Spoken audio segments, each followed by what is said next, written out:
Hello friends, welcome back to my YouTube channel the audio book library. आज हम बात कर रहे हैं एक ऐसे किताब के बारे में जो दुनिया भर के सफल व्यक्तियों की सफलता का राज को समझाने का सबसे बड़ा सूत्र है। Think and grow rich by Napoleon Hill.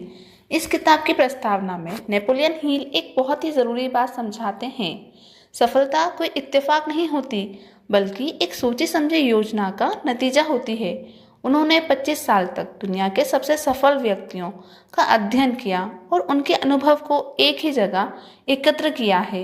ये किताब एक ब्लूप्रिंट है जो बताती है कि कैसे सोच, विश्वास और लगातार मेहनत के माध्यम से आप अपने लक्ष्य को हासिल कर सकते हैं। तो चलिए अब शुरू करते हैं इस सफल सफ़र का पहला कदम। चैप्टर 1, डिज़ायर यानी कि सोच की शक्ति। यह चैप्टर बताता है कि सफलता की शुरुआत एक मजबूत इच्छा से होती है। तो बने रहिए मेरे साथ और इस अनमोल ज्ञान को अपनी ज़िंदगी में लागू करने के लिए तैयार हो जाएं। सोच की शक्ति। वह आदमी जिसने अपना रास्ता थॉमस ए एडिसन के साथ साझेदारी में सोचा।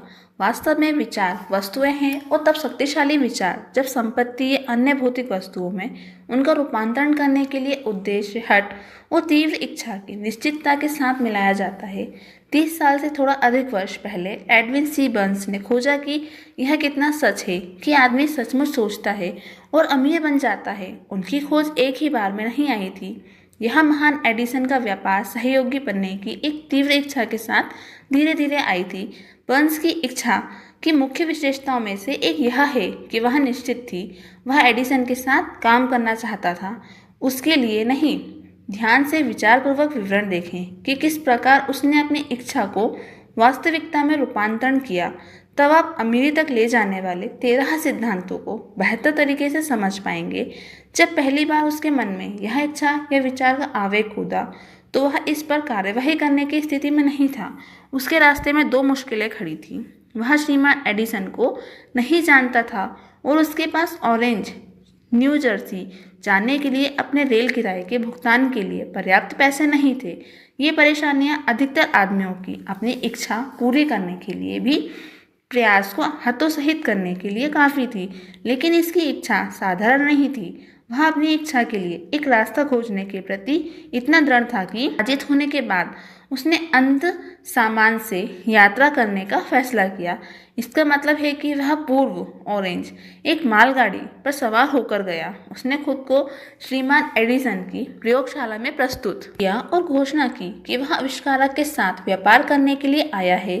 बर्न्स और एडिसन के बीच पहली बैठक की बातचीत के बारे में सालों बाद श्रीमान एडिसन ने कहा, वह वहाँ मेरे सामने खड़ा था, एक साधारण आवारा की तरह, लेकिन उसके चेहरे की अभिव्यक्ति में कुछ था जिसने यह धारणा प्रस्तुत की कि वह उस चीज़ को पाने के लिए दृढ़ है जिसे पाने के लिए वह आया था। मैंने लोगों के साथ सालों के अनुभव से सीखा था कि जब एक आदमी वास्तव में इतनी गहराई से एक चीज़ को पाने की इच्छा करता है कि वह इसे पाने के लिए अपने पूरे भविष्य को चक्के के एक घुमाव की दांव पर लगाने को तैयार हो जाता है, तो उसकी चीज़ सुनिश्चित होती है। मैंने उसे वह अवसर दिया जो उसने मांगा, क्योंकि मैंने देखा कि उसने तब तक कार्यवाही करने का मन बना लिया था जब तक कि सफलता नहीं मिलती। बाद में यह साबित हो गया कि उसने कोई गलती नहीं की थी। उस अवसर पर जो कुछ भी युवा वंश ने श्रीमान एडिसन से कहा वह उससे कहीं कम महत्वपूर्ण था जो उसने सोचा था। एडिसन ने खुद ऐसा कहा था, यह उस युवा का रंग रूप नहीं हो सकता जिसने उससे एडिसन के कार्यालय में अपनी शुरुआत दी, क्योंकि वह तो निश्चित रूप से उसके खिलाफ थी। यह तो उसकी सोच थी जिससे भरोसा हुआ। यदि इस बयान का महत्व इसे पढ़ने वाले हर व्यक्ति तक पहुंच जाता तो इस किताब के शेष भागों की कोई ज़रूरत नहीं होती। बर्न्स को अपने पहले साक्षात्कार में एडिसन की साझेदारी नहीं मिली थी। उसे एक बहुत ही मामूली मजदूरी पर एडिसन के कार्यालय में काम करने का अवसर मिला। ऐसा काम जो कि एडिसन के लिए महत्वहीन था, लेकिन बर्न्स के लिए सबसे अधिक महत्वपूर्ण था, क्योंकि इसने उसे अपना व्यापारिक माल प्रदर्शित करने का अवसर दिया जहां उसका भावी साझेदार इसे देख सकता था। महीनों गुजर गए। स्पष्ट रूप से उस प्रतिष्ठित लक्ष्य को जो बर्न्स ने निश्चित प्रमुख उद्देश्य के रूप में अपने दिमाग में स्थापित किया हुआ था, उसे लाने के लिए कुछ भी नहीं हुआ, लेकिन बर्न्स के मन में कुछ महत्वपूर्ण घटित हो रहा था। एडिसन का व्यापार सहयोगी बनने की अपनी इच्छा को वह लगातार तेज कर रहा था। मनोवैज्ञानिकों ने ठीक ही कहा है, जब कोई व्यक्ति किसी एक बात के लिए सचमुच तैयार होता है तो वह उसकी ब्रह आकृति में झलकने लगता है। बर्न्स एडिसन के साथ एक व्यापार साझेदारी के लिए तैयार था। इसके अलावा वह तब तक तैयार रहने पर दृढ़ था जब तक कि वह उसे प्राप्त ना कर ले जिसे वह खोज रहा था। उसने अपने से यह नहीं कहा था, आहा क्या फ़ायदा है, मैं अपना मन बदल लूँगा और एक सेल्समैन की नौकरी पाने का प्रयास करूँगा, बल्कि उसने यह कहा था, मैं यहाँ एडिसन के साथ व्यापार करने आया था और यदि इससे मेरा शेष जीवन भी लगता है तो मैं इसे अंत तक पूरा करूँगा। उसका यही मतलब था। लोगों के पास कहने के लिए कितनी अलग कहानी रहती है अगर वे एक निश्चित उद्देश्य अपनाते और उस उद्देश्य के साथ तब तक खड़े रहते जब तक उनके सब कुछ पाने वाला जुनूनी बनने का समय होता। शायद युवा वंश को तब यह पता नहीं था, लेकिन उसने दृढ़ संकल्प एक ही इच्छा के लिए खड़े रहने की अपनी हट सभी बाधाओं को कुचल डालने और उसे वह अवसर देने जिसकी वह खोज कर रहा था, उसकी और नियत किया हुआ था। जब अवसर आया तो बर्न्स की उम्मीद की तुलना में एक अलग रूप में और एक अलग दिशा से प्रकट हुआ था। वह अवसर की चालों में से एक है। पिछले दरवाजे से सड़क कर आने की इसकी ध्रुत आदत है और अक्सर यह दुर्भाग्य या अस्थायी हार के रूप में वेश बदल कर आता है। शायद यही कारण है कि बहुत सारे लोग अवसर की पहचान करने में विफल रहते हैं। श्रीमान एडिसन ने अभी अभी उस समय Edison deducting machine FAD phone नाम से जानी जाने वाली एक नई कार्यालय डिवाइस बनाई ही थी। उसके सेल्समैन मशीन से उत्साहित नहीं थे। उन्हें विश्वास नहीं था कि इसे बड़े प्रयास के बिना बेचा जा सकता है। बर्न्स ने अवसर देखा। यह एक अजीब दिखने वाली मशीन में छिपा हुआ चुपचाप रेंग कर अंदर आया था, जिसने उसे किसी को नहीं बल्कि बर्न्स और आविष्कारक को प्रभावित किया। बर्न्स जानता था कि वह एडिसन की डिटेक्टिंग मशीन बेच सकता है। उसने एडिसन को इसका सुझाव दिया और तुरंत अवसर पा लिया। उसने मशीन बेची। वास्तव में उसने इसे इतनी सफलतापूर्वक बेचा कि एडिसन ने उसे देश भर में मशीन वितरित करने और बेचने का एक अनुबंध दिया। इस व्यापार साझेदारी से नारा बना, एडिसन द्वारा बनाया गया और बर्न्स द्वारा स्थापित किया गया व्यापार गठबंधन 30 से अधिक वर्षों से चल रहा है। इसके जरिए बर्न्स ने खुद को अमीर बनाया, बल्कि उसने कुछ अंत रूप से अधिक किया।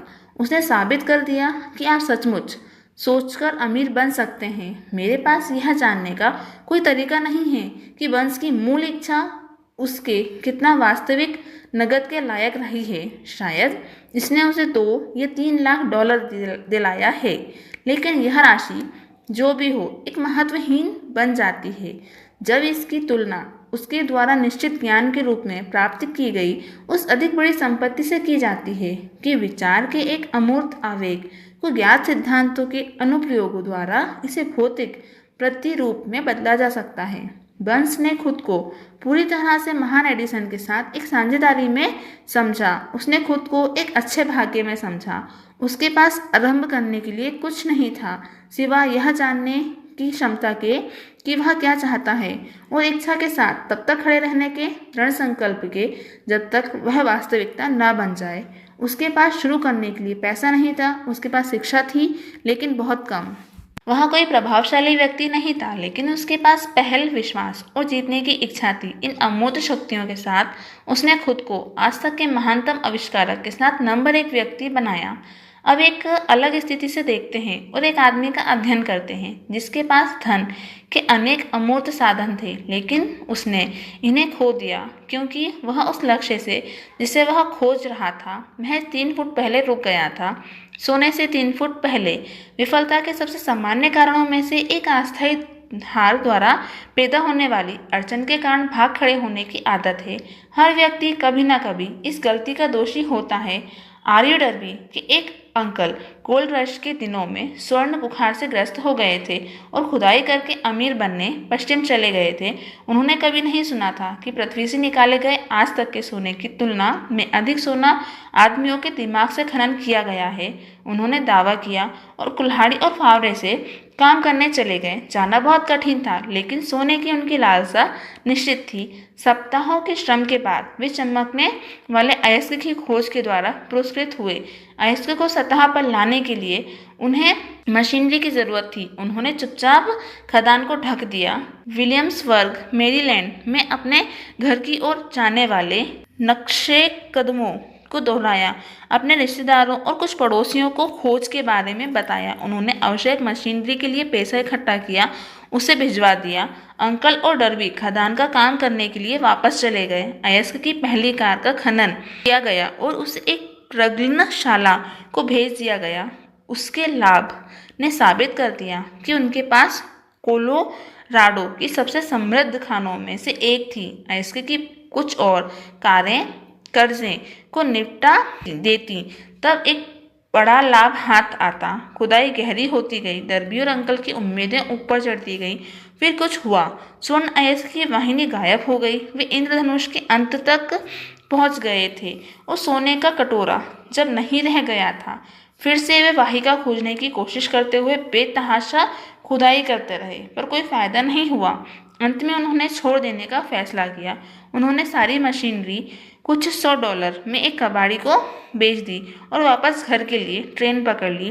कुछ कबाड़ी बेवकूफ़ होते हैं, लेकिन यह नहीं था। उसने खदान को देखकर एक छोटी सी गणना करने के लिए एक खनन इंजीनियर को बुलाया। इंजीनियर ने सलाह दी कि परियोजना विफल रही है क्योंकि मालिक कामियों की लाइनों से परिचित नहीं। उसकी गणना ने दिखाया कि खुदाई उस जगह से महज 3 फुट दूर होती जहां पर डर्बी ने खुदाई बंद कर दी थी, और वह बिल्कुल उसी जगह पर पाई गई। कबाड़ी ने खदान से अयस्क में करोड़ों डॉलर कमाए क्योंकि वह हार मानने से पहले विशेषज्ञ की सलाह लेने के बारे में पर्याप्त जानता था। अधिकांश पैसा जो मशीनरी में चला गया था, आर्यो डर्बी, जो तब एक बहुत ही युवा आदमी था, के प्रयासों से प्राप्त हुआ था। वह पैसा उसके रिश्तेदारों और पड़ोसियों के उसमें विश्वास के कारण प्राप्त हुआ था। उसने हर डॉलर का भुगतान किया, हालांकि ऐसा करने में उसे सालों लगे। लंबे समय बाद श्रीमान डर्बी ने अपने नुकसान की कई गुना भरपाई कर ली जब उन्होंने यह खोज कर ली कि इच्छा को सोने में रूपांतरित किया जा सकता है। यह खोज उनके जीवन बीमा बेचने के व्यवसाय में जाने के बाद हुई, यह याद करते हुए कि उसने एक बहुत बड़ा सौभाग्य खो दिया क्योंकि वह सोने से 3 फीट पहले ही रुक गया था। डर्बी को अपने चुने हुए कार्य में इस अनुभव से लाभ हुआ, खुद से यह कहने की एक सरल विधि द्वारा कि मैं सोने से 3 फुट पहले रुक गया था, लेकिन अब मैं कभी भी इसलिए नहीं रुकूंगा कि जब मैं लोगों को बीमा खरीदने के लिए कहता हूँ तो वे नहीं कहते हैं। डर्बी सालाना $1,00,000 से अधिक का जीवन बीमा बेचने वाले 50 लोगों से भी कम लोगों के एक छोटे समूह के सदस्यों में से एक हैं। वे सोने की खनन के कारोबार में अपने छोड़ देने से सीखे हुए सबक से चिपके रहने की योग्यता के ऋणी हैं। किसी भी आदमी के जीवन में सफलता आने से पहले उसे काफ़ी अस्थायी असफलता और शायद कुछ पराजय मिलना तय है। जब पराजय एक आदमी को काबू करती है तो सबसे आसान और सबसे तार्किक बात उसे छोड़ देना होता है। ज़्यादातर लोग बिल्कुल यही करते हैं। इस देश के अभी तक के सबसे सफल लोगों में से 500 से अधिक लोगों ने लेखक को बताया कि उनकी सबसे बड़ी सफलता उन्हें मिली हार के बिंदु से परे सिर्फ एक कदम आगे मिली। विफलता, विडंबना और चालाकी की एक गहरी भावना वाली एक चालबाजी है। यह सफलता पर लगभग पहुंचे हुए व्यक्ति को ठोकर मारने में बड़ा आनंद लेती है। दृढ़ता में एक 50 सेट का सबक। श्रीमान डर्बी ने हार्ड नॉक विश्वविद्यालय से अपनी डिग्री प्राप्त करने और सोने के खनन के कारोबार में अपना अनुभव से लाभ उठाने का फैसला करने के तुरंत बाद उनके पास एक अवसर पर सौभाग्य उपस्थित था जिसने उनके सामने साबित किया कि जरूरी नहीं है कि नहीं का मतलब नहीं हो। एक दोपहर वे एक पुराने ज़माने की चक्की में गेहूं पिसाने में अपने अंकल की मदद कर रहे थे। अंकल एक बड़ा खेत संचालित करते थे जिस पर बहुत से काले बटेदार किसान रहते थे। बहुत धीरे से दरवाज़ा खुला और एक छोटी सी काली बच्ची, बटेदार की बेटी, अंदर आई और दरवाजे के पास खड़ी हो गई। अंकल ने ऊपर नज़र घुमाई, बच्चे को देखा और बुरी तरह से उस पर चिल्लाकर बोले, तुम क्या चाहती हो? बच्ची ने नरमी से जवाब दिया, मेरी माँ कहती है उसे 50 सेट भेज दो। मैं ऐसा नहीं करूँगा, अंकल ने जवाब दिया। अब तुम घर भागो। हाँ अच्छा, बच्ची ने उत्तर दिया, लेकिन वह गई नहीं। अंकल अपने काम में लग गए। वह अपने काम में इतने व्यस्त हो गए कि उन्होंने यहाँ देखने पर जरा भी ध्यान नहीं दिया कि वह बच्ची गई नहीं है। जब उन्होंने दोबारा ऊपर देखा और उसे अभी भी वहाँ खड़े देखा तो वे उस पर चिल्लाए, मैंने तुम्हें अपने घर जाने के लिए कहा था, अब जाओ, नहीं तो मैं तुम्हारे पास आता हूँ। छोटी लड़की ने कहा, ठीक है, लेकिन वह 1 इंच भी नहीं हिली। अंकल ने अनासी बोरी जिसे वे मील हापर में डालने वाले थे पटक दी, बेरल का एक डंडा उठाया और अपने चेहरे पर कठोरता के संकेत की एक अभिव्यक्ति के साथ बच्चे की ओर बढ़ना शुरू कर दिया। डर्बी ने अपनी सांस रोकी, पर निश्चित था वह एक हत्या का गवाह बनने वाला है। वह जानता था कि उसके अंकल का गुस्सा तेज है। वह जानता था कि देश के उस हिस्से में काले बच्चों से गोरे लोगों की बात का विरोध करने की उम्मीद नहीं की जाती। जब अंकल उस जगह पहुंचे जहां वह बच्ची खड़ी थी, उसने तुरंत एक कदम आगे बढ़ा दिया, ऊपर उनकी आंखों में देखा और अपनी तीखी आवाज में पूरे जोर से चिल्लाई, मेरी माँ को 50 सेंट चाहिए। अंकल रुक गए। 1 मिनट के लिए उसे देखा, फिर धीरे धीरे बेरल वाला डंडा फर्श पर रख दिया, अपने हाथ अपनी जेब में डाले, आधा डॉलर बाहर निकाला और उसे दे दिया। बच्ची ने पैसे ले लिए और उस व्यक्ति पर से जिस पर उसने अभी अभी विजय प्राप्त की थी, अपनी आंखें बिल्कुल हटाए बिना धीरे से वापस दरवाजे की ओर चली गई। उसके चले जाने के बाद अंकल एक बॉक्स पर बैठ गए और खिड़की से बाहर आसमान में 10 मिनट से भी अधिक समय तक ताकते रहे, विस्मय से उस भरी हार पर जो उन्हें अभी मिली थी। वे विचार मग्न थे। श्रीमान डर्बी भी कुछ सोच रहे थे। उनके सारे अनुभव में यह पहली बार था कि उसने किसी काले बच्चे को जानबूझकर किसी गोरे वयस्क व्यक्ति पर प्रभुत्व प्राप्त करते देखा था। उसने यह कैसे किया? उनके अंकल को क्या हुआ जिसके कारण उन्होंने अपनी बरबता खो दी और एक भेड़ के बच्चे की तरह विनम्र बन गए? उस बच्ची ने कौन सी अजीब शक्ति का इस्तेमाल किया जिसने उसे उससे बड़े पर जीत दिला दी? ये और अन्य इसी तरह के सवाल डर्बी के मन में चमके, लेकिन वे सालों बाद तक जब उन्होंने मुझे यह कहानी सुनाई उसका जवाब नहीं ढूंढ पाए थे। हैरत की बात है कि इस असामान्य अनुभव की कहानी लेखक को उसी पुरानी मील में सुनाई गई, ठीक उसी जगह जहां अंकल को उनकी भारी हार मिली थी। यह भी हैरत की बात है, मैंने 1 सदी का लगभग 1/4 भाग उस व्यक्ति के अध्ययन में समर्पित किया था जिसने एक अज्ञानी अनपढ़ काले बच्चे को एक बुद्धिमान आदमी से जीतने में सक्षम बना दिया था, जैसा कि हम वह पुरानी मिल में खड़े थे। श्रीमान डर्बी ने असामान्य विजय की कहानी दोहराई और यह पूछते हुए समाप्त किया, आप इसके बारे में क्या कर सकते हैं? कौन सी अजनबी शक्ति उस बच्ची ने उपयोग की जिसने मेरे अंकल को पूरी तरह से हरा दिया? उसे सवाल का जवाब इस पुस्तक में वर्णित सिद्धांत में मिल जाएगा। जवाब पूरा है। इसमें किसी व्यक्ति को उस शक्ति को समझने और प्रयोग करने में सक्षम बनाने वाले विवरण एवं निर्देश शामिल हैं जो छोटे बच्चे को अकस्मात मिल गए थे। अपने दिमाग को सजग रखें और आप बच्चे के बचाव के लिए आने वाली बिल्कुल वही अजनबी शक्ति देखेंगे। आप अगले अध्याय में इस शक्ति की एक झलक पाएंगे। कहीं ना कहीं इस पुस्तक में आप एक व्यक्ति पाएंगे जो आपकी ग्रहणशील शक्तियों को बढ़ा देगी और आपके अपने फायदे के लिए वही प्रबल शक्ति आपके नियंत्रण में दे देगी। इस शक्ति के बारे में जागरूकता आपके पास पहले अध्याय में आ सकती है। यह बाद वाले अध्यायों में आपके दिमाग में सूझ सकती है। यह एक अकेले विचार के रूप में आ सकती है या यह एक योजना या उद्देश्य की प्रकृति के रूप में आ सकती है। यह आपको विफलता या हार के आपके अतीत के अनुभवों में वापस ले जा सकती है और कुछ सबक सतह पर ला सकती है जिसके द्वारा आप हार के माध्यम से खोया हुआ सब कुछ पुनः प्राप्त कर सकते हैं। श्रीमान डर्बी को उस काले बच्चे द्वारा अनजाने में इस्तेमाल की गई शक्ति के बारे में मेरे बताने के बाद उन्होंने तुरंत एक जीवन बीमा विक्रेता के रूप में अपने अनुभव के 30 साल को दोहराया और ईमानदारी से स्वीकार किया कि उस क्षेत्र में उनकी सफलता जो कोई छोटी मोटी नहीं है, उस सबक के कारण है जो उन्होंने बच्चे से सीखा था। श्रीमान डर्बी ने बताया, हर बार जब एक संभावित खरीदार ने खरीदे बिना मुझसे विदा पाने की कोशिश की, मैंने उस बच्चे को वहां पुरानी मिल में खड़ा देखा।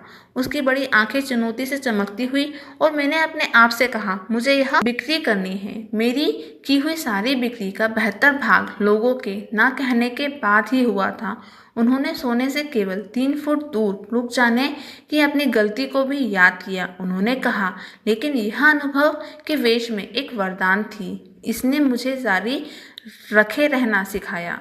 इसने कोई फर्क नहीं पड़ता कि चलना कितना भी मुश्किल हो। एक सबक जिसे किसी भी चीज़ में सफल होने से पहले मुझे सीखने की ज़रूरत थी। श्रीमान डर्बी, उनके अंकल, काली बची और सोने की खान की यह कहानी निसंदेह उन सैकड़ों लोगों द्वारा पढ़ी जाएगी जो जीवन बीमा बेचकर अपना जीवन यापन करते हैं। और इन सब के लिए लेखक सुझाव की पेशकश करना चाहता है कि डर्बी हर साल $1 लाख से अधिक का जीवन बीमा बेचने की अपनी क्षमता के लिए इन 2 अनुभवों का ऋणी है। जीवन अजनबी है और अक्सर अति सूक्ष्म सफलताओं और असफलताओं दोनों के जड़ें साधारण अनुभवों में होती हैं। श्रीमान डर्बी के अनुभव काफ़ी सामान्य और सरल थे, फिर भी वे जीवन में उनके भाग्य का जवाब रखते थे, इसलिए वे उतने ही महत्वपूर्ण थे उनके लिए जितना कि स्वयं जीवन। उनको इन 2 नाटकीय अनुभवों से लाभ हुआ क्योंकि उन्होंने उनका विश्लेषण किया और उनका सिखाया सबक प्राप्त किया। उस आदमी का क्या जिसके पास ना समय है ना ही ज्ञान की खोज में विफलता का अध्ययन करने का झुकाव जो सफलता की ओर ले जा सकता है। हार को अवसर की सीढ़ियों में परिवर्तित करने की कला वह कहाँ और कैसे सीखने वाला है। इस किताब को इन्हीं सवालों के जवाब में लिखा गया था। इनके जवाब 13 सिद्धांतों के वर्णन में कहे जाते हैं, लेकिन याद रखें, जैसे जैसे आप पढ़ते हैं तो शायद उस सवाल का जिसने आपको जीवन की विचित्रता पर विचार करने का कारण दिया है, जो जवाब आप चाहते हो, वह शायद आपके अपने दिमाग में किसी विचार, योजना या उद्देश्य के माध्यम से पाया जा सकता है, जो शायद पढ़ते हुए आपके दिमाग में खोज जाता है। एक ठोस विचार ही वह सब कुछ है जो आपके सफलता हासिल करने के लिए चाहिए। इस पुस्तक में वर्णित सिद्धांतों में उपयोगी अवधारणाएं बनाने के ज्ञात संबंधित उपाय और साधनों में से सबसे अच्छे और सबसे व्यवहारिक उपाय शामिल हैं। इससे पहले कि हम इन सिद्धांतों का वर्णन करने के लिए अपने दृष्टिकोण में आगे बढ़ें, हम विश्वास करते हैं कि आप यह महत्वपूर्ण सुझाव प्राप्त करने के हकदार हैं। जब अमीरी आना शुरू होती है तो वहाँ इतनी जल्दी आती है कि ऐसी बहुतायत में कि आप आश्चर्य करते हैं। ये उन सभी मंदी के सालों के दौरान कहाँ छुपी हुई थी। यह एक चौंकाने वाला बयान है और अन्य सब भी इसी तरह। जब हम आम धारणा को ध्यान में लाते हैं कि अमीरी कठिन और लंबे समय तक काम करने वाले लोगों को ही मिलती है, जब आप सोचना और अमीर बनना शुरू करते हैं, आप देखेंगे कि अमीरी मन की एक अवस्था से उद्देश्य की निश्चितता के साथ बहुत थोड़ी, ये बिल्कुल भी मेहनत नहीं से शुरू होती है। आप और हर अन्य व्यक्ति को यह जानने में रुचि लेनी चाहिए कि किस प्रकार दिमाग की उस अवस्था को प्राप्त किया जाए जो अमीरी को आकर्षित करे। मैंने 25,000 से अधिक लोगों का विश्लेषण करते हुए अनुसंधान में 25 साल बिता दिए, क्योंकि मैं नहीं जानना चाहता था उस तरह के लोग अमीर कैसे बनते हैं। उस अनुसंधान के बिना यह पुस्तक नहीं लिखी जा सकती थी। यह एक बहुत ही महत्वपूर्ण सच्चाई पर ध्यान देते हैं, अर्थात व्यापार मंदी 1929 में शुरू हुई थी।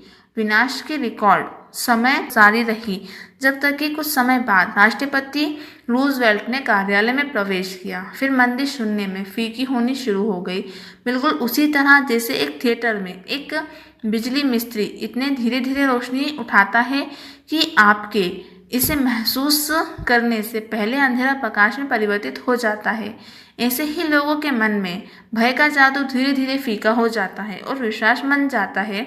बहुत बारीकी से निरीक्षण करें। जितनी जल्दी आप इस दर्शन के सिद्धांतों पर प्रभुत्व प्राप्त करते हैं और उन सिद्धांतों को लागू करने के लिए निर्देशों का पालन करना शुरू करते हैं, आपकी वित्तीय स्थिति में सुधार आना शुरू हो जाएगा और जिस चीज़ को भी आप छुएंगे वह आपके लाभ के लिए संपत्ति में बदलना शुरू हो जाएगी। असंभव बिल्कुल नहीं। मानव जाति की मुख्य कमजोरियों में से एक औसत आदमी का असंभव शब्द के साथ परिचय होना है।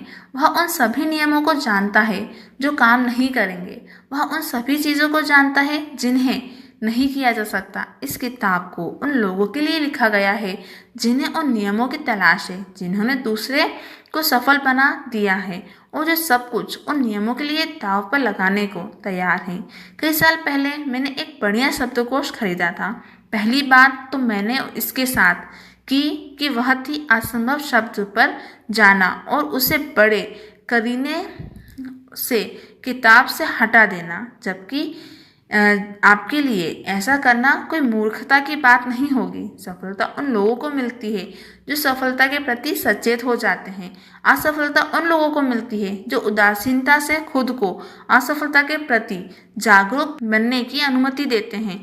इस पुस्तक का उद्देश्य उन लोगों की मदद करना है जिन्हें दिमाग की विफलता की चेतना को सफलता की चेतना में बदलने की कला सीखने के लिए इसकी तलाश। कुल मिलाकर बहुत से लोगों में पाई जाने वाली एक और कमजोरी स्वयं के विचारों और मान्यताओं द्वारा हर चीज और हर किसी को मापने की आदत है। कुछ लोग इसे पढ़ेंगे, वे विश्वास करेंगे कि कोई भी सोचकर अमीर नहीं बन सकता है। वे अमीरी के दृष्टिकोण से नहीं सोच सकते क्योंकि उनकी सोच की आदत गरीबी, अभाव, दुख, विफलता और हार से भरी हुई है। वे दुर्भाग्यपूर्ण लोग मुझे एक प्रमुख चीनी की याद दिलाते हैं जो अमेरिकी मायनों में शिक्षित होने के लिए अमेरिका आया था। उसने शिकागो विश्वविद्यालय में दाखिला लिया। एक दिन राष्ट्रपति हॉपर इस युवा ओरिएंटल से परिसर में मिले। कुछ मिनट उसके साथ बातचीत करने के लिए रुके और पूछा कि अमेरिकी लोगों की कौन सी सबसे ज़्यादा ध्यान दिए जाने लायक विशेषता ने उसे प्रभावित किया था। क्यों? आश्चर्यचकित चीनी बोला, आपकी आंखों का अजीब तिरछापन। आपकी आंखें तिरछी नहीं हैं।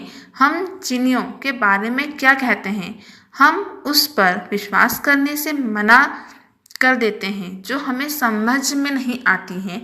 हम मूर्खतापूर्वक विश्वास करते हैं कि हमारी अपनी सीमाओं का उचित माप है। निश्चय ही अन्य लोगों की आंखें तिरछी नहीं होती क्योंकि वे वैसी नहीं हैं जैसी हमारी। लाखों लोग हेनरी फोर्ड की उपलब्धियों को देखते हैं, उनके पहुंच जाने के बाद उनकी अच्छी किस्मत या भाग्य का प्रतिभा या जो कुछ भी जिसे आप फोर्ड के भाग्य के लिए जिम्मेदार मानते हैं उसके कारण उससे ईर्ष्या करते हैं। शायद हर 100,000 में से एक व्यक्ति फोर्ड की सफलता का राज जानता है और जो जानते हैं वे इसकी सरलता के कारण इसके बारे में बात करने के प्रति बहुत सादे संकोची हैं।